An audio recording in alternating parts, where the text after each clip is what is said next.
Okay, so today we're in part 8 of Understanding the Ruach, the Spirit. And as we start part 8, and this very well may be the final part here, I do want to remind us, as we've been doing each part, that we must keep in mind that we are trying to understand, to the best of our ability, something that is impossible for us to fully understand and comprehend. We are limited by the fact that we are human beings trying to understand something that is well beyond what we are. As I've often said, it's like an amoeba trying to understand a human being. It's just way outside the scope of a one-celled, thing, understanding a billion-celled thing, okay? But we are going to use the scriptures to help us to understand to the best of our ability, as we have been going on. Now, I'm going to tie a lot of things together today, hopefully, that we've already talked about in the previous 7 parts.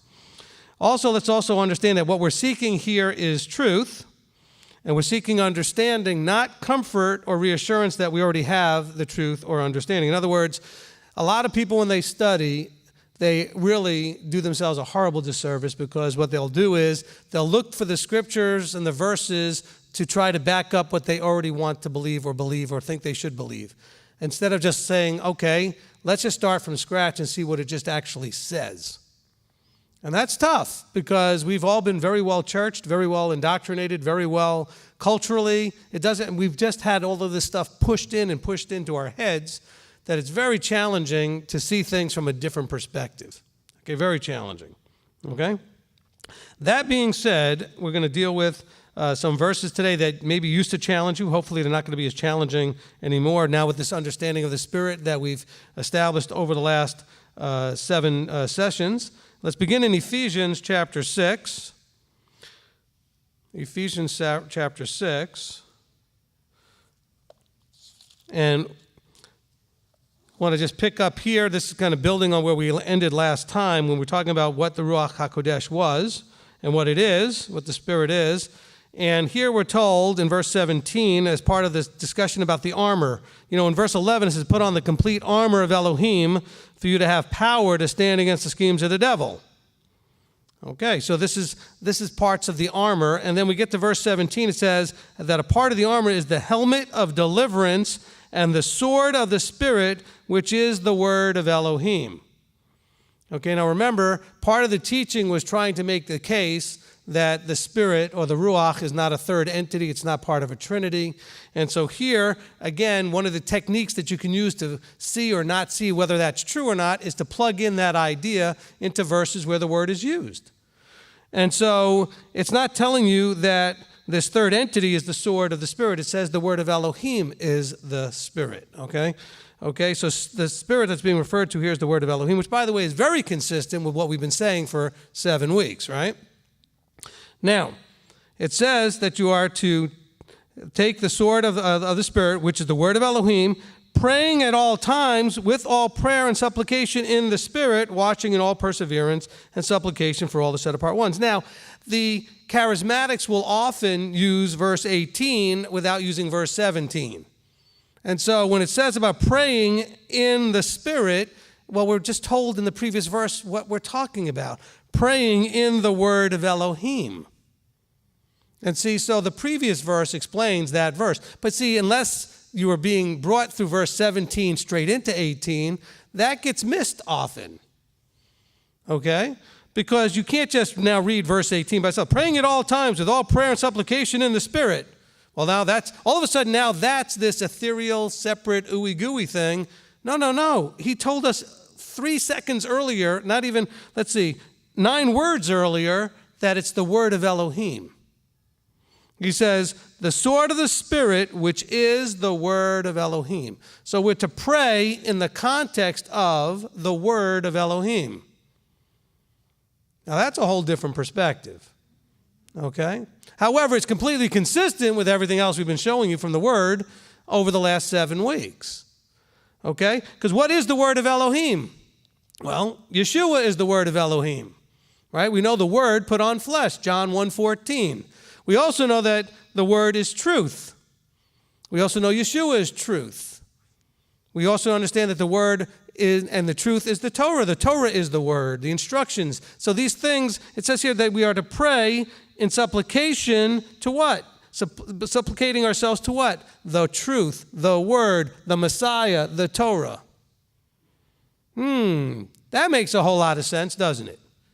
Okay? It's not some separate thing we can't really grasp onto because it's consistent from the previous verse. And all of this is in the context of what? Putting on the armor so that we can stand against the schemes of the devil, because we do not wrestle against flesh and blood, but against principalities and authorities, against world rulers of the darkness of this age, against spiritual matters of wickedness in the heavenlies. And how do we fight against that? With much more tangible things than we really maybe thought. The truth, the Torah, Yeshua. Okay? So this is all flowing into that whole ending point where he goes through the different pieces of the armor. And then after he gives the last pieces there with the helmet of deliverance, the sword of the Spirit, he says, and then we can take our most effective weapon and tool and pray at all times in the context of the word of Elohim. By being supplicated to that word. We have to be, submissive to that word. And so I think that hopefully will clear up some things for some people that maybe didn't always understand the context of verse 18. Let's continue now in Mark chapter 13. We'll look at some of the things that the Ruach does, the Spirit does. In Mark 13 and verse 9. Mark 13 and in verse 9. We'll read two verses here. But take heed to yourselves, for they shall deliver you up to councils and to congregations, and you shall be beaten. You shall be brought before rulers and sovereigns for my sake, and for a witness to them. And the good news has to be proclaimed first to all nations. And when they lead you away and deliver you up, do not worry beforehand what you are to say, but whatever is given you in that hour, speak that, for it is not you who are speaking, but the set-apart Spirit. So, we've talked about this before. Okay, it's not like you're going to be possessed. Okay? We think of possession as only things that happen on the negative side. What this is that if you are submissive and not going to worry and try to think this through yourself and fix it all yourself, but just get out of the way, you can be in a place for a direct download and allow the inspiration, the stirring to remembrance, the bringing forth of everything that he's already given you to be compiled in your mind to come out of your mouth. Okay? So then that's what I try to do every week from this microphone. I try to not have any preconception of how this is going to look necessarily. I mean, I have a sketchy sort of outline of what he gave me all week, putting it together and everything else, but then I try to get out of the way, read you the verse, and allow the Ruach to lead how I'm going to speak, whatever I'm going to speak about it. Which is why we don't always know how long a teaching is going to take, because after all, I don't rehearse them and know that this is exactly 60 minutes or 40 minutes or whatever. Because I don't know how much time he's going to have me spend on any one piece of a verse. And so it may be something I thought we'd go through quickly ends up being 20 minutes of a teaching. And that's what he's saying here. When you are brought into these situations, don't worry about what you're going to say, because if you could be submissive and trust him, the Ruach or the Spirit will give you the words. They will just pour forth out of your mouth, and you will inspire what you say. Does it make sense? All right? So the Spirit gives us the words to speak.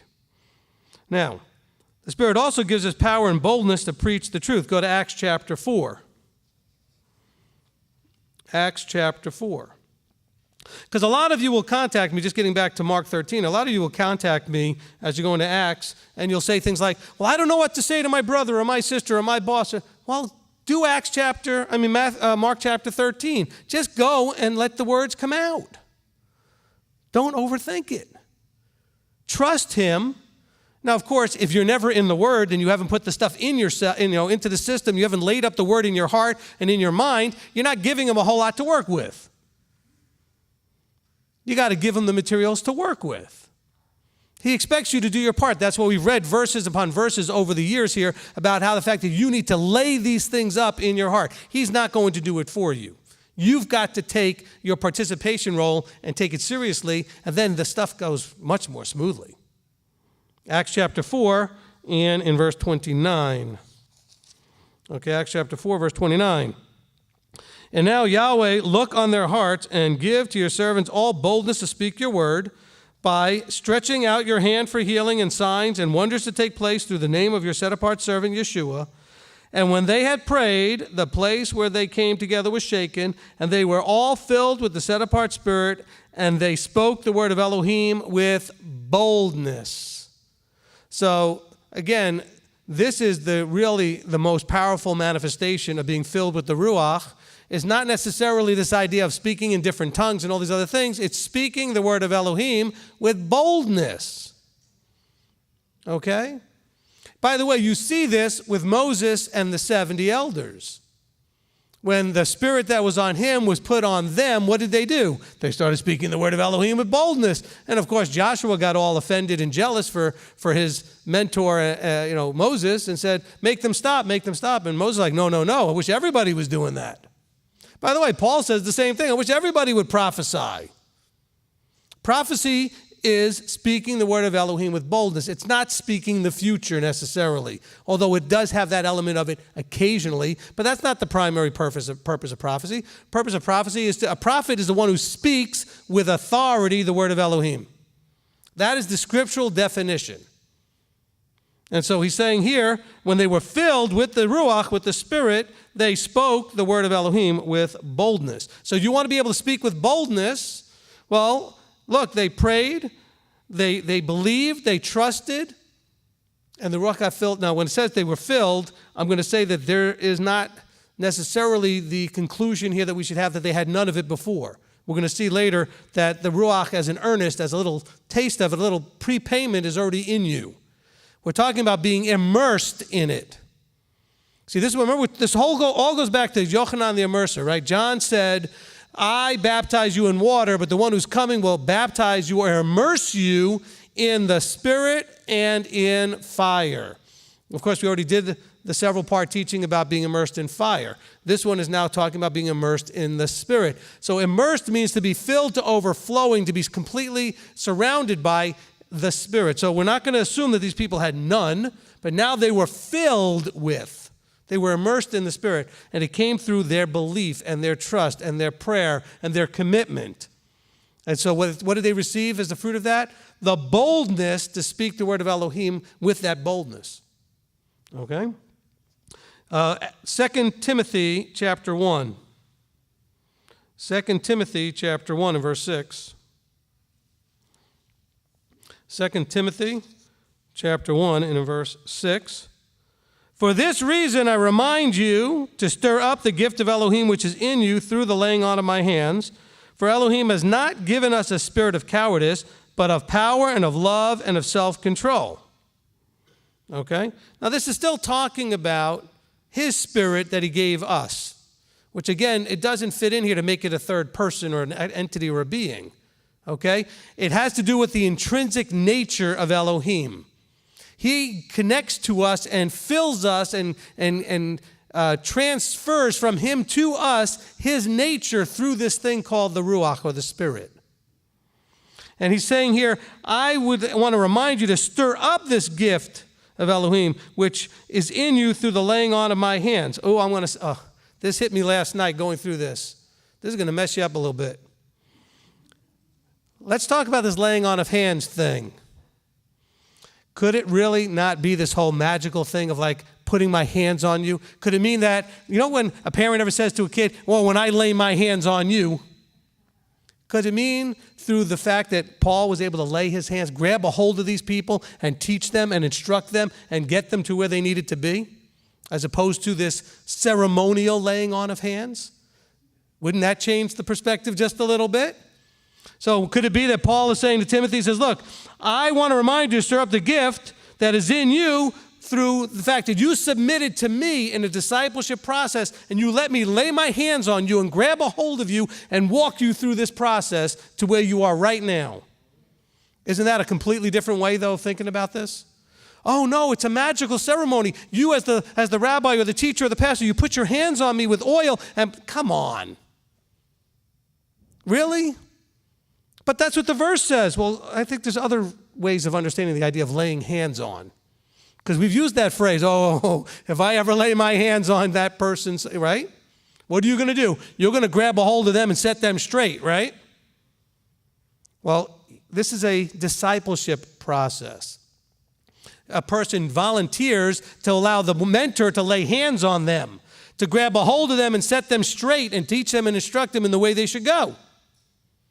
And so I believe that that's what's going on here in 2 Timothy, is Peter saying, look, Paul's saying here to Timothy, he's saying, look, for this reason I remind you to stir up the gift that you have in you through the laying on of my hands. I guided you through the process to receive this gift. And by the way, Elohim has not given us a spirit of cowardice, but of power and love and of self-control. So do not be ashamed, verse 8.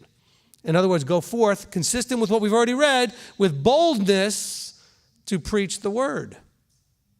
Is this making sense? Does you see how it's all coming together? Let's continue in Ephesians chapter 2. Let's go back to Ephesians. Ephesians chapter 2. See, part of the problem with a lot of you people out there, and I can't blame you for this necessarily, you don't want to allow, because you've already had such a bad experience, you don't want to allow your pastor, your rabbi, your teacher, your mentor to lay hands on you. You're too afraid to do it because it's been done so badly. I know. I've been there. I've seen it. I've had it attempted to be done to me. Okay? I know what it's like when those in that leadership position want to lay hands on you, but boy, they're not trying to lead you through this process. They got their own agenda. And so this is how the enemy wins, though. Then he gets everybody to think, well, the process is wrong. No, the process is right. The people implementing the process were wrong. But see, the enemy gets to win if you think the process is wrong. But if you read the scriptures, you see the process. Are we just going to throw the process out because it's been done badly? That would be a big mistake. It would be a big mistake. Ephesians chapter 2, verse 18. Oh, we're chugging along real nicely here. All right, Ephesians chapter 2 and verse 18. Because through him we both have access to the Father by one Spirit. All right, so there you go. We have access to the Father through this thing that I call the means by which, the Spirit. Okay? One of the aspects of the Spirit is it gives us access to the Father. It's the means by which we communicate with him. And so that's why you've often heard me refer to the Ruach as the means by which. It's how he gets what he gets done. Now, it's not like we have to go through this third entity of the Trinity, and that's how we access the Father. That's not what it's saying here at all. He says, because through him, who's the him? Yeshua. We both have access to the Father by one Spirit. So then you are no longer strangers and foreigners, but fellow citizens with the set-apart ones and members of the household of Elohim. So what makes us all together, that thing that we had just read in verse 19? The same Spirit, that we all have the same Spirit, which makes us no longer strangers or foreigners, but fellow citizens. Not because we have the same bloodline or the same parents or the same genealogy, but it's the same Spirit. Okay? And how do we have the same Spirit? Through him. Through Yeshua, through Messiah, we have the same Spirit.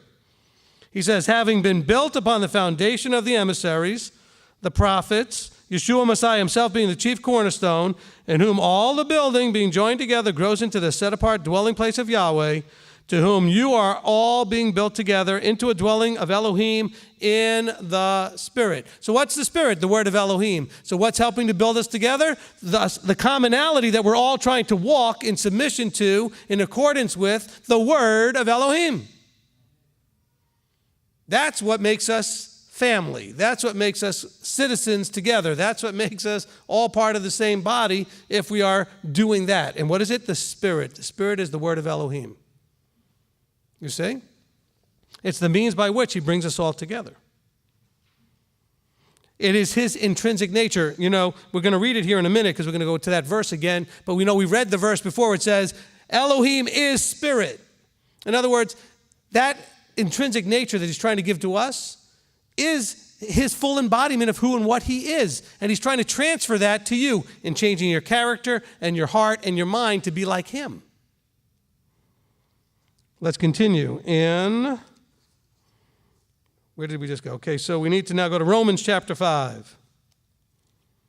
I know all of you are shocked that I spent all of this time in the Brit Chadashah in the New Testament. Some of you probably thought I didn't know where that was. Okay, Romans chapter 5. Well, you know why? Because we don't lay a foundation in the New Testament. You lay the foundation in the Tanakh, in the Old Testament. Then you bring it forward into the New Testament so you understand it correctly. And by the way, if you understand the order of things, you deal with Paul last, because if things are to be building in a proper foundation, you've got the Tanakh or the Torah, you got Moses, right, his writings, then you've got the prophets, and the writings that go along with that, and then you finally get into the New Testament, you start with the testimony. What did Yeshua actually say and do? Okay? Then you go through the actual apostles. Okay, because Paul was not one. He was technically because he was a sent out one, but we're talking about the 12. He wasn't one of the 12. So now you're going to go through James and John and Peter, and then finally you're going to read Paul, and you should have full context to know how to take Paul. Because now you've read all this other stuff, and you know absolutely what Paul can and can't be saying. You see?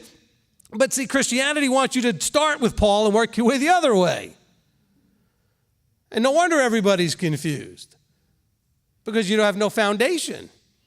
But if you've read everything else, that's why the proper order for your New Testament should be all of those other writings. The Gospels first, then the writings of the apostles, James, John, and Peter, and then Paul last. Because if you read it in order, that would make the most sense. And then it would be fit into the package. See, but your average mainstream Christian doesn't even know Paul is not one of the 12. He didn't replace Judas, you know. Now, I'm not trying to insult or offend Paul. He just needs to be put in his proper perspective. Now, the word apostle from the Hebrew would be shaliach, means one sent out. Yes, he was a shaliach. And I've often joked and said, but he was a shaliach with a small s, not a capital S, or apostle with... Now, people will say to me, well, in the Greek, they don't use capital letters. I know that. I'm trying to make a point, okay?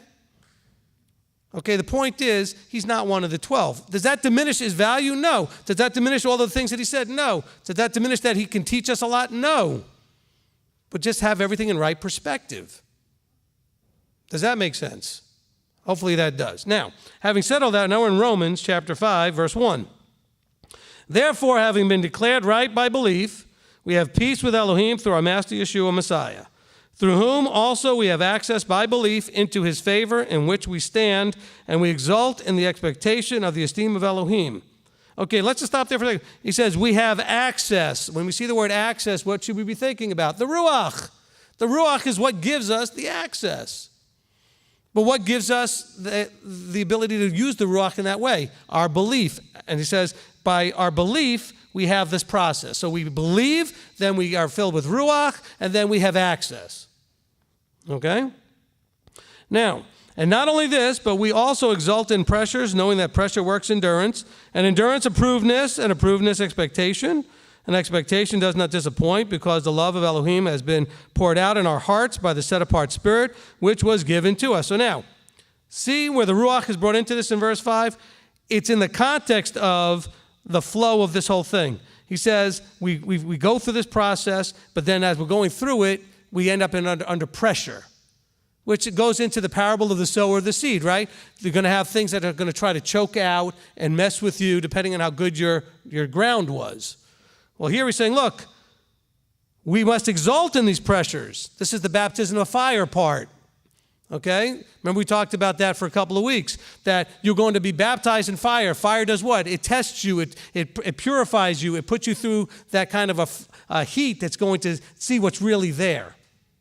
It's going to see what you're made out of. And he says, as you go through that process, his expectation doesn't disappoint. What's the expectation? Well, we expect, this is in verse 2, it says, we exult in the expectation of the esteem. That expectation isn't going to disappoint if you endure through the pressures.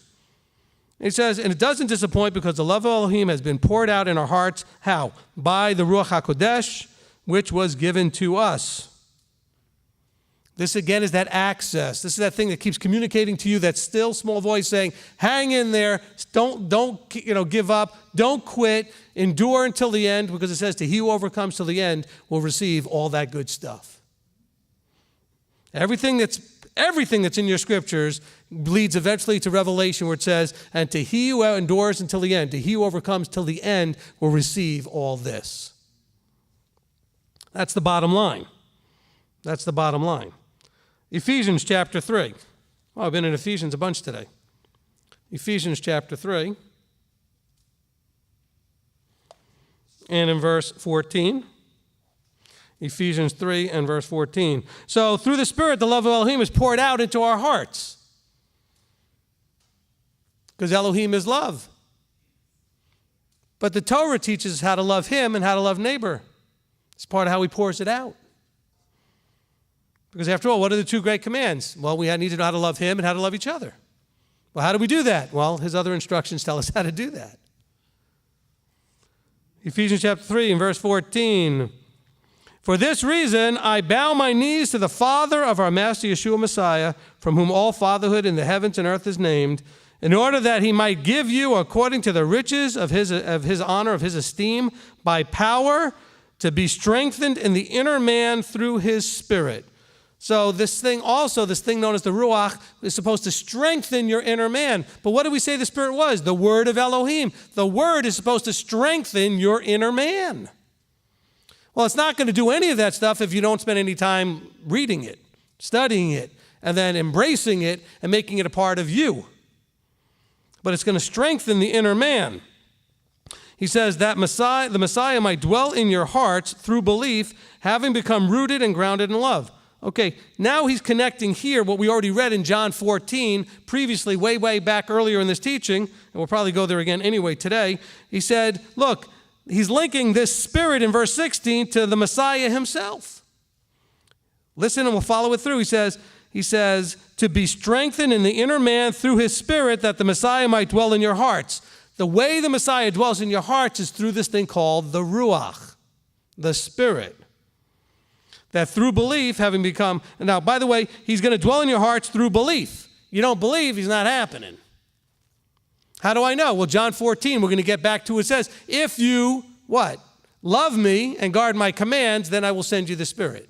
See, so belief is linked to this whole thing. Having then been rooted and grounded in love. You can take that word love and change it to Torah, to Yeshua, to all of that. That's what love is. In order, now this is the whole purpose of all of this, in order that you might be strengthened to firmly grasp with all the set apart ones, what is the width and the length and the depth and the height, to know the love of Messiah, which surpasses knowledge, in order that you might be filled to all the completeness of Elohim. In other words, that you might become completely like him. But it's going to take all of the steps we've talked about up to this point in the previous 7 parts of this. It's going to take getting you to the point of belief and trust where you submit to the instructions through the Ruach, through the Spirit. Verse 20, and to him who is able to do exceedingly above what we ask or think, according to the power that is working in us, to him be esteem in the assembly by Messiah Yeshua unto all generations, forever and ever. Amen. Amen. Okay, hopefully this is coming together and it's really starting to piece together. Let's continue in. I'm going to go back now to the beginning. We're going to go to Genesis chapter 6. So what do we need to do? Hopefully we've got a fairly good grasp on what the Ruach is. What is the Ruach? But what is it that we need to do? All right? Because after all, that's the most important thing to us really is, well, what do I do? I mean, all this information is all well and good, but what's he expect me to do? What am I supposed to do? How does this whole thing play out in terms of me so that I can be pleasing in his sight, right? So we'll go to Genesis chapter 6, Bereshit, Genesis chapter 6 and verse 3. And Yahweh said, my spirit shall not strive with man forever in his going astray. He is flesh, and his days shall be 120. So for everybody that wants to hear the teachings that are out there saying that nobody in the Old Testament had the Spirit, well, verse 3 disagrees with you. Okay? Of course, I can show you another 500 verses that disagree with you, but certainly right here in Genesis it says, my spirit shall not strive with man forever. In other words, my spirit is striving with him right now. He said, I'm not going to let it go like that forever. And what is his spirit? The word of Elohim. So man was striving against what Yahweh said to do and not do. Can we agree on that? See, we have the Bible defining itself. So we know that the word of Elohim is what the Spirit is. The Spirit is the word of Elohim. He says, my word, my teachings, my instructions shall not strive with man forever. My intrinsic nature is not going to strive with man forever. I'm going to give him 120 years. I'm not going to give him forever. If he wants to not listen, if he wants to strive against me, well, he's got his 120 years. Matthew chapter 5 and verse 3. This is going to build on the same thing we just read. Okay, Matthew 5:3. This is part of the Beatitudes, as they call them, the blesseds are. And he says, blessed are the poor in spirit, because theirs is the reign of the heavens. Blessed is the poor in spirit. Okay? Now, the word poor there in the Greek, again, we are really, I don't know what the right word is, hampered or struggle against truly understanding Scripture because the translations are so awful. Okay? Okay, the word poor there does not really give us the right understanding. Unless you're going to think of the poor as, picture a poor person begging, okay? Because this is really talking about, blessed are those who are begging for the Ruach. Okay? It also could be turned on a second understanding, because remember, Hebraically things are not either or, but both. Blessed are those who are poor in their own spirit, and then they're going to seek out and beg for His Spirit. But see, most people are very filled to overflowing in their own spirit. Remember, we talked about the spirit in man versus the spirit of Elohim versus the spirit of Hasatan, right? So just realize that the Greek word there is better, trying to picture the idea of a poor one who is begging for. Okay? Blessed are those that are begging for the Spirit, because theirs is the reign of the heavens. So what is the Spirit? The word of Elohim. Those who are hunger and thirsty for the word. It's so consistent. You know, praise Abba that His word really, if we just read it for what it says, is very consistent, isn't it? It's man that makes it look all gobbledygooked and all messed up and confused. You know, let's take that same understanding now and then read Psalm 51 in verse 15. Okay? We'll show how this understanding that I just gave you for the poor in spirit is consistent. 51:15 of Tehillim, Psalms. O Yahweh, open my lips, and that my mouth may declare your praise. Most services start out with that, by the way, if you're in a Hebraic service, in a Jewish service. He says, for you do not desire slaughtering, or I would give it. You do not delight in burnt offering. The slaughterings of Elohim are a broken spirit, a heart broken and crushed, O Elohim, these you do not despise. So let's see, that's the blessed are in verse 3 of Matthew. That's what Yeshua was talking about. Yeshua was saying, blessed are those that are Psalm 51:17. What broken spirit are we talking about? What is the broken spirit? That the spirit in man has been broken so that now the spirit of Elohim can go in. Think of like a wild stallion, a horse, right? What do they have to do with those Mustangs, those horses? They've got to break them before they can be of any use at all, before they can teach them. They have to break them. Some of you say, well, I don't know why my life is, well, because maybe he's still trying to break you and you're not letting him. Let him break you so he can build you back up. But you don't want to get broken. You want to hold on with that incredible strong tenacity that you won't let go of. You know, I wasn't going to mention this, but we can read it real quick in James. You know, in James 5, okay, just because the verse really fits into where we are right here. Okay, in James chapter 5, you know, he explains this problem. He says, look, in verse 8, he says, draw near, so James 4. In James 4, he says, draw near to Elohim, and he shall draw near to you. Cleanse hands, you sinners. Cleanse your hearts, you double-minded. Lament and mourn and weep. Let your laughter be turned to mourning and your joy to dejection. Humble yourselves in the sight of the Master, and he'll lift you up. So what is he talking about? He's like, let it all go. Get over it. Cry about it. You know, kick and scream about all the stuff that you have to give up, that you like, and you don't want to have to give it up. He says, but then you can finally humble yourselves, and he can lift you up.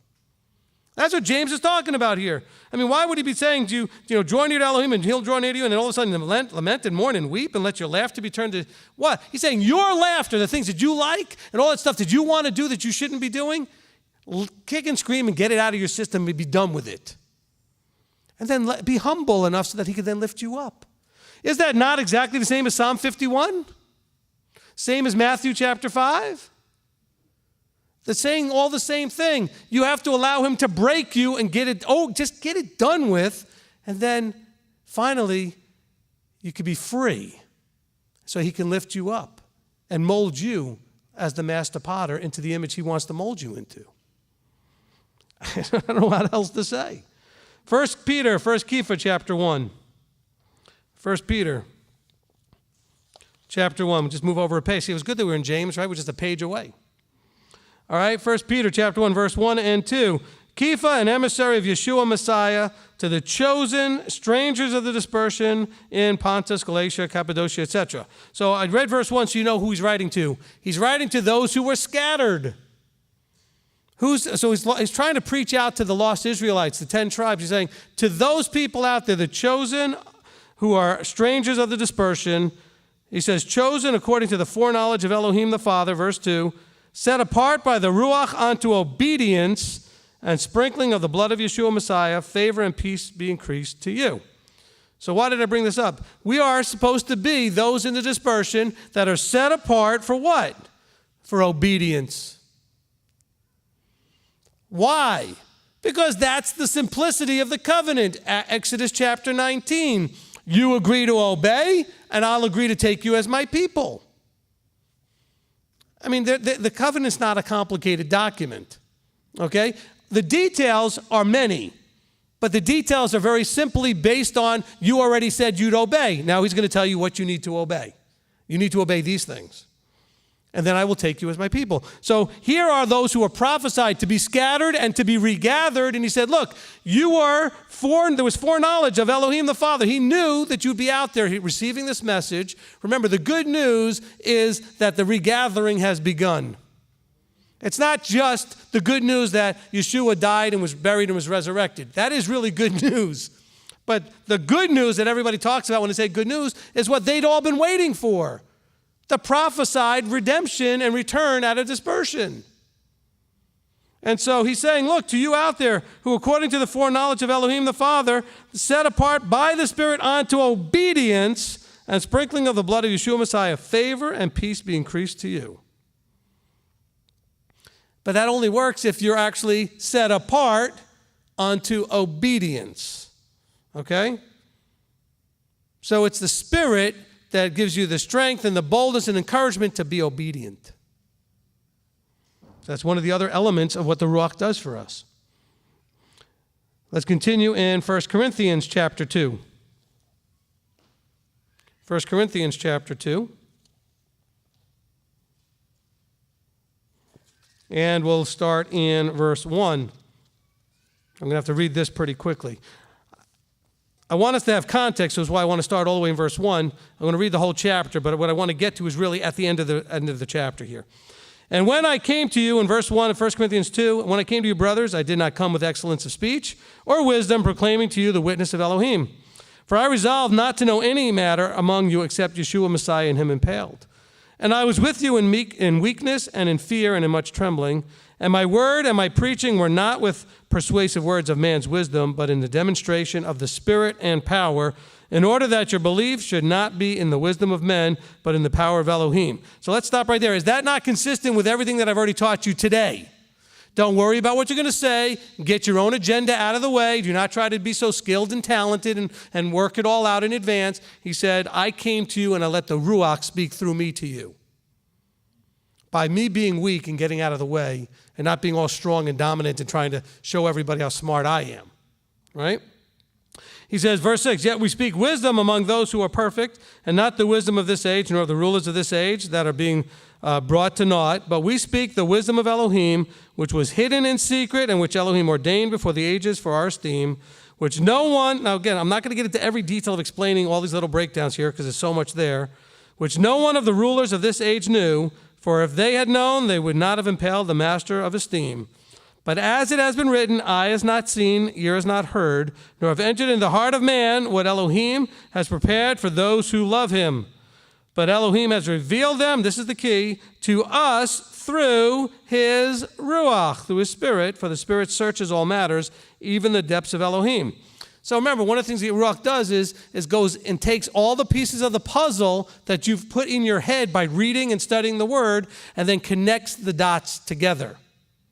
And not only connects them together, but connects them as needed. In other words, when you need something, those will be the particular dots that get put together. Not necessarily all kinds of things that you don't need at the moment, but as you have need, if you submit to him and you study the Word and you allow him, he'll bring the verses together that you needed to understand so that you can move forward in what you need to move forward in. He says, for who among men knows the thoughts of man except the spirit of man? So in other words, he said, look, the spirit of man, the spirit that's in man, knows the thoughts of man. He says, so also the thoughts of Elohim, no one has known except the spirit of Elohim. This is how he communicates to us, downloads to us, transfers information to us. And we have received not the spirit of the world, but the spirit that is from Elohim. In order to know what Elohim... Now again, where does this third entity of the Trinity fit into that verse? But we have received not the spirit of the world, but the third entity that is from Elohim, in order to know what Elohim has favorably given us. See, it doesn't make sense that it's a being. It's a transfer of him to you through this means by which we also speak not in words which man's wisdom teaches, but which the set-apart Spirit teaches, comparing spiritual matters with spiritual matters.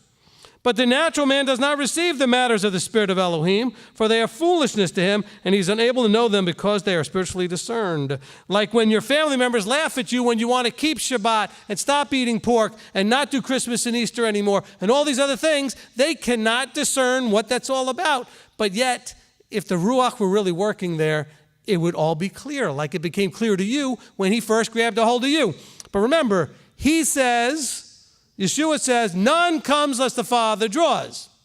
He also said that none can know the Father unless I reveal him. So it's got to go both ways. That's why we have the teaching, do you know the Father and the Son? The Father must reveal the Son, and the Son must reveal the Father. That is how the process works. You don't actually have the ability to figure this out by yourself.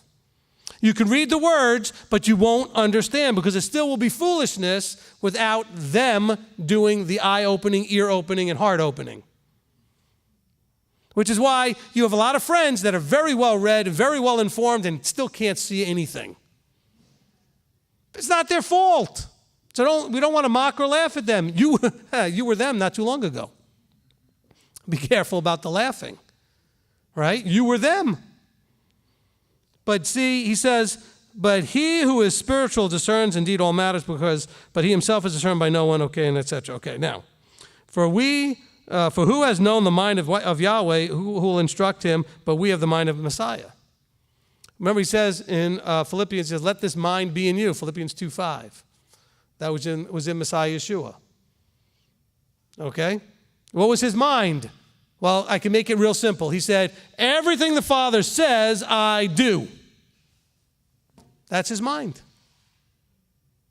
There's nothing I do that the Father didn't tell me to do.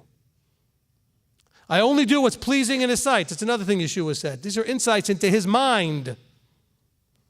We're supposed to have that mind. Galatians chapter 6 and verse 8. I know, you're all scared now. The rabbi went to Galatians.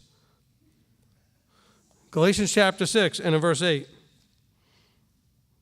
One day we'll just take the whole book and we'll just go through the whole thing. But right now we're just going to look at verse 8 of chapter 6. He says, because he who sows to his own flesh shall reap corruption from the flesh, but he who sows to the Spirit shall reap everlasting life from the Spirit. He who sows to the word of Elohim shall reap everlasting life from the word of Elohim. So what's the word of Elohim? The truth, the Torah, the life, Yeshua, the Messiah, you see? Plug it all in. Doesn't it get more simple when you know how to do that? I mean, we should, and I don't want to endorse in any way the Amplified Bible, but we need our own version where we amplify the words where they need to be amplified. When you see the word, you should hear Torah, Yeshua, truth, all that stuff. When you see Messiah, the same thing. All those words are interchangeable, and not just interchangeable, but they encompass all of those things at the same time. In other words, they're not interchangeable, meaning one can replace the other. No, the word means all of those things. When you see any one of those words, it means all of them. So when he says here, he says, but he who sows to Messiah Yeshua, to the truth, to the Torah, to the word of Elohim, to the Spirit shall reap everlasting life from the word, the Torah, Yeshua, the truth. You see? It's all the same. It's all together. And how can I say all those words? Because I can show you all the verses that link them together. Like when Yeshua says in John 14, I am the truth. Psalm 119 says the Torah is the truth. John 1 says that the word of the Torah put on flesh. Ta-da! That wasn't tough, was it? Okay. Now, let's continue in John 14. Wow, I think we're going to make it. This is going to be tough, though. John 14 and verse 15. Okay, now we're going to go through this quickly. We've read this before. It's actually where we started towards the beginning of the teaching, but I want to make sure that we're understanding this. Okay, based on everything we've said, now let's read John 14, 15. He says, if you love me, you shall guard my commands. Okay, so let's understand that verse 16 flows from verse 15. Can we all agree? That there was no time lapse. This is not, verse 15 doesn't take place 3 days or a different month before verse 16. It actually flows directly out of it. He says, if you love me and guard my commands, I shall ask the Father and he shall give you a helper. All right, so does that mean that everybody out there that claims belief in him just gets filled with the helper? He says, no, if you love me and guard my commands, I'm going to ask the Father to send you the helper to stay with you forever. So what is this helper? We've talked about this a lot in the first couple of parts of this. It says the helper is verse 17, which, by the way, flows directly after verse 16. The helper is the Spirit of the truth. Well, jump back to verse 6. He says, I am the truth. So it's the Spirit of Yeshua, the Spirit of the truth, whom the world is unable to receive because it does not see him or know him, but you already know him. You already know him because he stays with you and shall in the future be in you. Who's he talking about? Himself. And in case you're not clear, verse 18, which also, by the way, follows verse 17, like 17 followed 16, and 16 followed 15. He says, I shall not leave you orphans. I am coming to you. Okay? So hopefully, as we're concluding this teaching, we can see that this is not a third entity. He's talking about a way for himself to be with you, a way for himself to fill you, a way for himself to be inside you. He says, I am not going to leave you orphans. Now remember, he's saying this to a bunch of people that still had not embraced the fact that he was going to die. They still could not receive that. He tried. So now he was trying to say in verse 19 even, yet a little while the world no longer sees me, but you shall see me because he's trying to explain something they just would not grasp. But he knew when it happened, they'd finally get it. He's trying to say, look, I have to go away. And they said, where are you going? We'll come with you. He said, no, you don't get it. I've told you over and over again, they're going to arrest me. They're going to scourge me. They're going to kill me. And they kept saying, oh, no, be kind to yourself, Master. Don't say those things. You're not going to die. So here he's like, this is almost his last speeches here. I mean, he's got to get them this information. He's saying, don't worry, though. When you see me gone, I am still going to come to you. I'm going to ask the Father to send you the helper. I'm going to, you see what I'm saying? All right? So that's John 14. But key words here, when we're talking about the process is, for us, is to guard his commands. All of this is predicated on, if you love me, well, we all say we love him, don't we? Well, then he says, then guard my commands. Now we have to go to the Father and the Son teaching that I did so that you can understand what commands he's talking about. Because I have made the argument from Scripture that he was the one on Mount Sinai giving the commands. All right. Let's go forward. Let's go now to Acts chapter 5, verse 32. Acts chapter 5 and verse 32. One verse here. He says, and we are his witnesses to these matters, and also is the set-apart Ruach, the set-apart Spirit, which Elohim has given to those who obey him. Look, I don't want to offend every mainstream Christian that's watching, or that all your friends and everything else, or wherever you came from. I don't find a verse anywhere that says if you're not obeying him, he fills you with his Spirit. I just can't find that verse. That doesn't mean you have none. Everybody has an earnest. We're going to get to that verse. But you're not being filled when you're sitting on Sunday and doing Christmas and Easter and eating pork and disobeying him. Okay? Here it is. This is Paul now, right? Acts 5. And we are witnesses to these matters. Okay, actually, it's Kepha speaking here. Okay, this is Kepha now. After Yeshua has already died, he's been resurrected. Kepha saying, we are witnesses that the Spirit is given to those who obey him. Is that not consistent with John, though? John 14? Same words, right? If you love me, guard my commands, and then I'll send you the Spirit. Okay. Because I know Christians get so mad at me. I'm just reading it to you. Don't get mad at me. It's not my fault you've been lied to. Okay? Let me say that again. It's not my fault you've been lied to.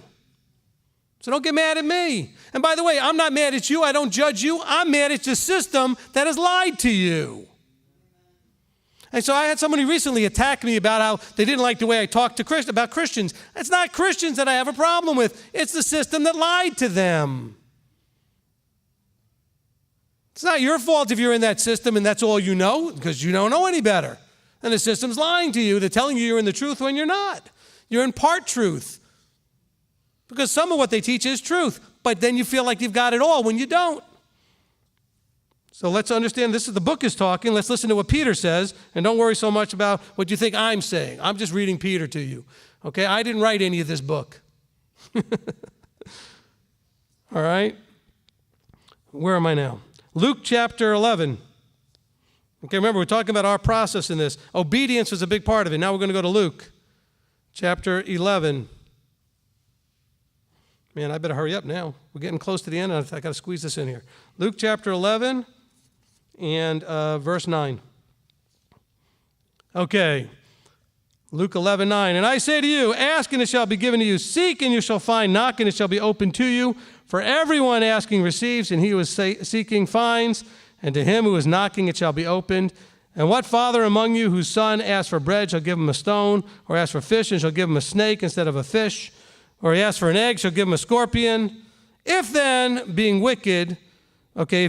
being wicked, know how to give good gifts to your children, how much more shall your Father from the heavens give the set-apart Spirit to those asking him? Okay?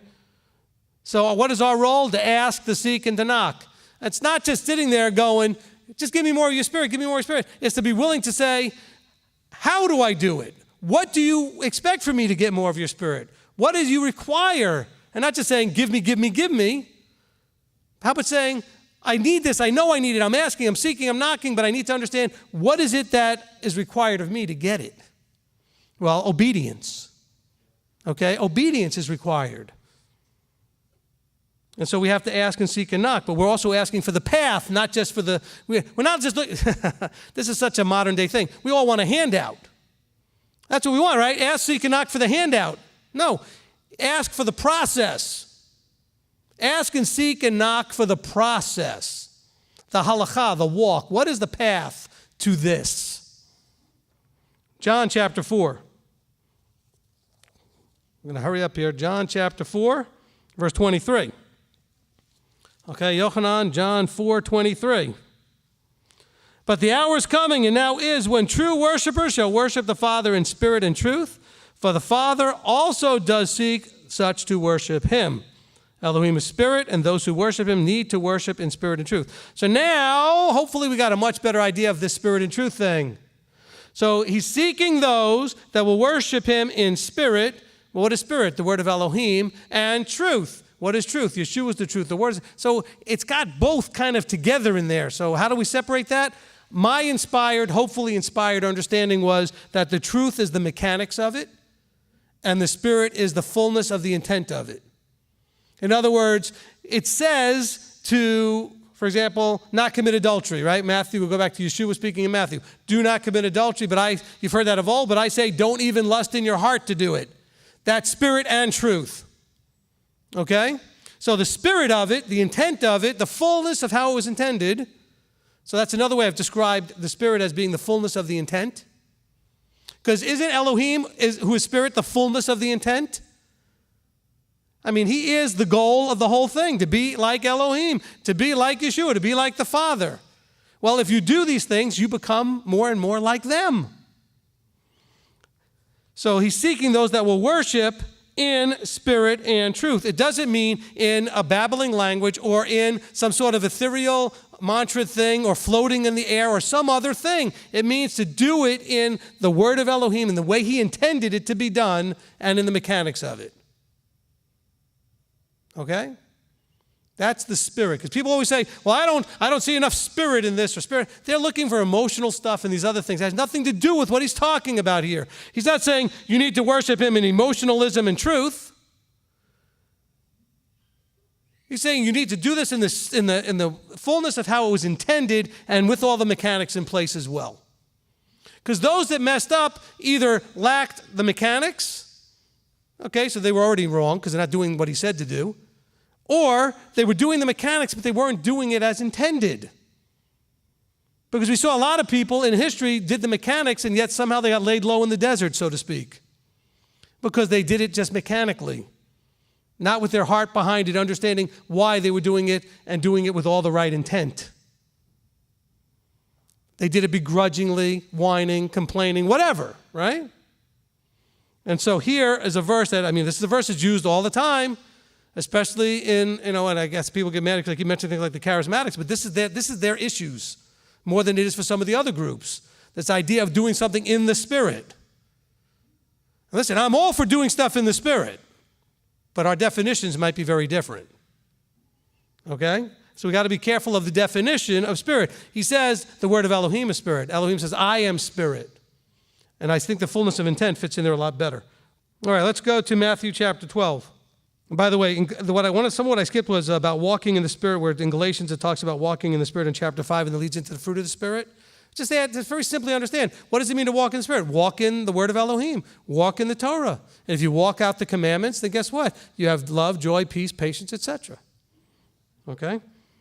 But now let's go to Matthew chapter 12 and verse 24, because I do want to wrap this up today. Okay, because people have asked about this idea of blaspheming against the Spirit, grieving the Spirit, and that kind of thing. So I want to make sure we cover that before we end this teaching. Matthew chapter 12, verse 24. But when the Pharisees heard it, they said, this one does not cast out demons except by Beelzebul, the ruler of the demons. And Yeshua knew their thoughts and said to them, every kingdom or every reign divided against itself is laid waste, and every city or house divided against itself shall not stand. And if Satan casts out Satan, he is divided against himself. How then does his reign stand? And if I, by Beelzebul, do cast out demons, by whom do your sons cast them out? Because of this they shall be your judges. But if I cast out demons by the Ruach HaKodesh, the Ruach Elohim, the Spirit of Elohim, then the reign of Elohim has come upon you.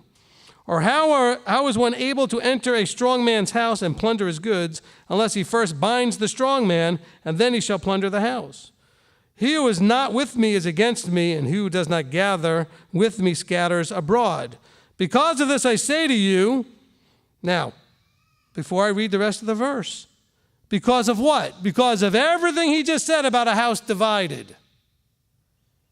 Let's keep the context in mind. I read all of that to you because he's going to get to this verse 31, but this verse 31 has everything to do with, verse 31 and 32, to everything he just said. He says, because of all this I just said to you, all sin and blasphemy shall be forgiven men, but the blasphemy against the Spirit shall not be forgiven men. And whoever speaks a word against the Son of Adam, it shall be forgiven him. But whoever speaks against the Ruach HaKodesh, the set-apart Spirit, it shall not be forgiven him either in this age or in the age to come. So, speaking against the Spirit. So what is speaking against the Spirit? Well, what did we say the Spirit was? The word of Elohim. So I think one of those things that it really comes down to is like, let's see, telling everybody that the word was done away with, that the word was nailed to the cross, that the word doesn't apply, that the word, you understand what I'm saying here? Or also blaspheming, saying that here Yeshua, by the power of the Ruach and being in complete consistency with his Father, is casting out demons and giving credit to it being Beelzebub. Look at the context leading into this. How do you blaspheme? You give credit to the enemy for that which is of the Father. Because you can't see it as of the Father. Like the people tell you, you're mocking Yeshua by keeping the commandments. Oh, you're going right to hell. That's what they say, right? Because you're trying to keep Torah. Because you're trying to... See, that's blasphemy that can get them in all kinds of trouble. Well, you know what saves them? Is they're doing it not knowing what they're doing. That's the only thing that gives them an opportunity, is that they're only doing what they were taught to do. Remember, who is he speaking to here? The Pharisees who should have known better. So remember what he's talking about here and who he's talking to. Remember context? Who's talking? Yeshua. Who's he talking to? Pharisees. I mean, there's an audience there as well, but he's talking to them. He's telling them, this won't be forgiven you because you should know better, and you're blaspheming against the Ruach, and you should know better. Context, context, context. So when he talks about this blasphemy against the Spirit, it's all in the context of what happened before this. And what's happening before this? They're giving Beelzebul credit for something that the Father was doing through Yeshua. Isn't that the context? Am I wrong? He says in verse 31, because of this, what this? The house divided against itself. So what is house divided against itself stuff? All the commandments are nailed to the cross, and they blew it, it's now our turn, and all this replacement theology, that's all the kind of stuff he's saying is blaspheming against the Ruach. I'd be real scared of that stuff. By the way, all those Melchizedekian guys out there right now who are trying to tell you don't have to keep everything, they ought to be really scared of what's going on in this verse. Oh, no, but they're not. You know why? Because they've bent and twisted a bunch of verses out of the book of Hebrews and a bunch of verses out of Galatians to give them excuse to say that some of the Torah was done away with. Now, they're not quite where mainstream Christianity is to saying all of it was done away with, which, by the way, they don't believe either, because I've said to a mainstream Christian, so the commandments are done away with. Yes, they are. I said, fine. So you don't mind, by the way, if I show up on Thursday to your house, I'm going to rape your wife and then steal all the stuff in your house and then I'm going to kill her. Is that okay? No, why not? Well, you said the law was done away with. The Torah was done away with. So why do you have a problem with that? There's no law against it. You just told me you don't believe in the commandments. So I could come in and rape your wife. There's no commandment against that. I could steal all your stuff, and then I can kill her if I want. As a matter of fact, I'll kill you too. That bothers you? Why? Why would that bother you? Well, but no, those are laws. And I don't know, in that same list of laws is the Sabbath. As a matter of fact, it's in the top 4. Okay, the murder, adultery stuff, that's lower down. Not that there's any hierarchy there, but still. Oh, no. Okay, that's the number one. So blaspheming the Spirit has a lot to do with, if not all to do with, the idea here, at least in Matthew, in Matthew, when Yeshua is talking, the idea of a house divided against itself and giving credit to the enemy for that which is of the Father. Can we agree? That's what it says, right? Okay. And by the way, it's being spoken to those who should know better. So if you're in a place where you should know better, you should be really scared of this. Let's go now to Ephesians chapter 4. Wow, we've been in Ephesians a lot today. Ephesians chapter 4. We're talking about grieving the Spirit. We've got to do this quickly here. Verse 17. So this I say, and witness in the Master, that you should no longer walk as Gentiles walk, in the futility of their mind. This is comparing to the mind of Yeshua, right? They're walking in their own minds, the futility of their own minds, having been darkened in their understanding, having been estranged from the life of Elohim, because of the ignorance that is in them, because of the hardness of their heart, who having become callous have given themselves up to indecency, to work all uncleanness with greediness, but you have not so learned Messiah. If indeed you have heard him and were taught by him, as truth is in Yeshua, that you put off with regard to the former way of life, the old man, being corrupted according to the desires of deceit, and to be renewed in the spirit of your mind, and that you put on the renewed man, which was created according to Elohim, in righteousness and set apartness of truth. Therefore, having put off the false, speak truth, each one with his neighbor, for we are members of one another. Be wroth, but do not sin. Do not let the sun go down on your rage, nor give place to the devil. Now look, as we're going through all of this here in Ephesians, right? We're setting the context to the verse I want to get to about grieving the Spirit. But you have to know all this context before we get there.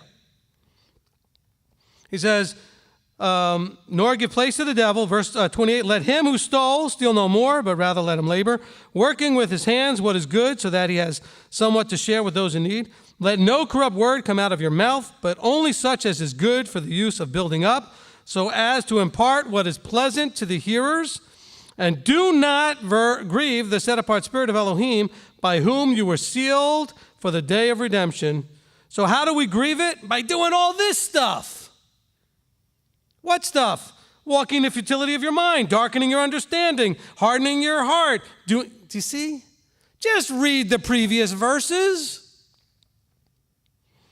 Because if you do all that stuff, you're going to grieve the Ruach of Elohim, by whom you were sealed for the day of redemption. And the reason you grieve the Ruach is the Ruach is now grieved that you're not going to make it. Because you're going to choose to go the other way. because you have freedom of choice. And this grieves the Ruach. This grieves the Father and his Spirit. It grieves him in his spirit that you would choose to walk in futility and do all this horrible, corrupt, unclean things rather than do what he says to do. This is making sense now? That's how you grieve the Spirit. It's not real complicated. You got to go back to verse 17. You got to go back and understand, what is he talking about? Actually, go back to verse 1 of chapter 4. He says, I ask you and I call upon you to walk worthily of the calling with which you were called.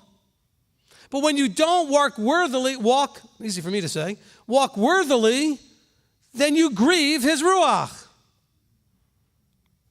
Not complicated. In 1 Thessalonians verse, you don't have to turn there. I'm going to quote the whole verse. It's 5 words. 1 Thessalonians 5:19 says, do not quench the Spirit. How do you quench the Spirit? Doing all this stuff. You can actually quench the Spirit. How? Harden your heart, be callous, walk in your ignorance, walk in the futility of your mind. What's the futility of your mind? Thinking you know better. Well, I'm just going to do this because I know he's going to be okay with it. Really? You better be right, because you could be in big trouble. Well, he knows my heart. Yes, he does. Be afraid of that. I get so frustrated with people always say, oh, but he knows my heart. And I'm like, yeah, he does. But you don't seem to realize that. That you're just trying to spin it so that you can walk in the futility of your own mind. Futility, what does that mean? It means that you're going to do it and do it and do it, and it's never going to get you what you hoped it would get you. In other words, it's like going over and basically, I don't know, picking up a cup and putting it down on the table and thinking that somehow that's going to turn on the light. I keep picking it up and putting it down. Why is the light not going on? Because that's just not how it works. So you can sit there and it's a very futile effort. I'm going to pick this thing up and put it down. Pick it up, put it down. Why isn't the light going on? I want the light to go on. Well, because you have to go over and turn on the switch. No, but I want to do it this way. It doesn't work that way. That's the futility of your mind, trying to say, but I want to do it my way and it should be okay, but it's not okay. It doesn't work that way. 2 Corinthians chapter 5. We're going to wrap it up here. Yay. I got this done. 2 Corinthians chapter 5. Now, there was much rejoicing. All right. Well, I skipped a whole chunk there, but that's okay. 2 Corinthians chapter 5 and verse 5. All right. Now, he who has prepared us for this same purpose is Elohim, who has given us the Spirit as a pledge of what is to come. As a pledge of what is to come. The Greek there actually is better translated as kind of like earnest money in buying something. Okay, a pledge or part of the purchase. And we know in 1 Corinthians 6:20 it says, you were bought with a price. You see, so all of you have a piece of the Ruach of the Spirit because it's the pledge or the earnest of the payment in full that is to come if, that's the big word, right? If you do your part. If you do your part. Go stay in 2 Corinthians verse 22 of chapter 1. This is the conclusion verse here. We're talking about this pledge, okay? He says, who has sealed us and gave us the Spirit in our hearts as a pledge.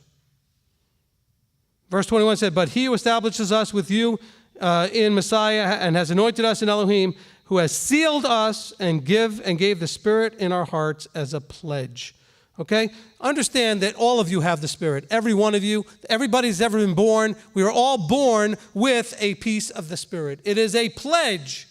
It is the connectivity by which he can give you more and to fill you more with the Ruach, which is the whole reason for this teaching was the idea that John said, the one who is coming is going to immerse you in the Ruach HaKodesh, in the Holy Spirit. But you have to participate in that. He's not just going to walk over to you and dump it over your head or stick an IV in you and fill you up with it. We have to obey. We have to submit. We have to ask and seek and knock. We have to do all the things we have to do. Amen? Amen. Let's go before the Father. Father, we come before you, and we are just so desiring to truly understand what you want us to understand about your Ruach, about your Spirit. And that, Father, that we would just not be continuing to walk in the futility of our minds, to be walking in the ignorances and the delusions and the lies that have been given to us about your Ruach. That, Father, that we can understand truly that it is your way of interacting with us. It is the means that you use to interact with us, to call us, to talk to us, to draw us, to give us strength and encouragement, to whatever it is. It's the way you communicate with us. It's the way you interact with us. And so, Father, help us to embrace that and not to take that lightly. That's a huge thing. And let us take full advantage of that relational thing, that means that you gave us to communicate with you, to interact with you, but also for us to embrace the requirements that you've given us to say that if we do this, this, and this, then you will fill us more with your Ruach. Then you will interact with us more, give us more understanding, intervene for us more, heal us more. We understand, Father. It's so hard, though, because the spirit in man struggles and strives, as we read earlier, and you don't want to strive with us. You want us to submit to you and not strive. But, Father, our spirit strives. Help us to have the courage to put that spirit down, to break that spirit, to allow that spirit to be broken so that we will no longer strive against you, but be fully submitted to you. And so, Father, to do that, we ask that you would fill us with your Spirit, to strengthen us in obedience, to strengthen us in submission. In other words, to strengthen us in doing what pleases you. And so, Father, we thank you for your Spirit. We thank you for your wisdom and understanding. We thank you for your Son, Yeshua. We thank you for calling us at this time. And we just want to give you glory and honor for all these things in the name and authority of Yeshua, our Messiah. Amen. Amen.